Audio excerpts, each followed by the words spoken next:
Part 2 ஆயிடுச்சு. இந்த video பார்த்திங்கன்னா, நம்ம ஹேர் ஆயில் அப்ளை பண்ணுற மெத்தட் வந்துட்டு ப்ரீவியஸ் வீடியோவில் பார்த்தோம். அதுக்கப்புறம் நம்ம கோமிங் ப்ராசஸ் பார்த்தோம். இப்போவும் மசாஜிங் ப்ராசஸ் பார்க்க போகிறோம். இந்த மாதிரி ப்ராசஸில் நம்ம வந்து நல்லா ஹேருக்கு மசாஜ் கொடுக்கும்போது ஹேரில் வந்துட்டு நல்லா பிளட் சர்க்குலேஷன் நடக்கும்.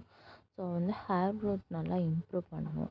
நீங்கள் ஆயில் வந்து நான் ப்ரீவியஸ் வீடியோவில் சொன்ன மெத்தடில் வந்துட்டு ஆயில் வந்து அப்ளை பண்ணக்கப்புறம் நீங்கள் இந்த மாதிரி நல்லா மசாஜ் பண்ணுங்கள். நம்ம ஹேர் ஆயில் வாங்குங்க, ஸ்மிதா ஹேர் ஆயில்.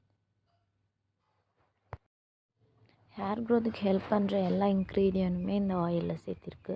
ஸோ இந்த ஆயில் நீங்கள் யூஸ் பண்ணுறக்காட்டி நல்லா உங்களுக்கு ஹேர் க்ரோத் கண்டிப்பாக கிடைக்கும். நீங்கள் இந்த மாதிரி மெத்தடில் கரெக்டான ப்ராசஸில் ஹேர் ஆயில் போட்டு அதுக்கப்புறம் மசாஜிங் மெத்தட் ஃபாலோ பண்ணும்போது உங்களுக்கு நல்லா பிளட் சர்க்குலேஷன் ஆகி உங்களுக்கு ஃபேஸுக்கும் சரி ஹேருக்கும் சரி உங்களுக்கு கண்டிப்பாக டிஃப்ரென்ஸ் தெரியும். யூஸ் பண்ணி பாருங்கள். தேங்க்யூ ஃபார் வாட்சிங்.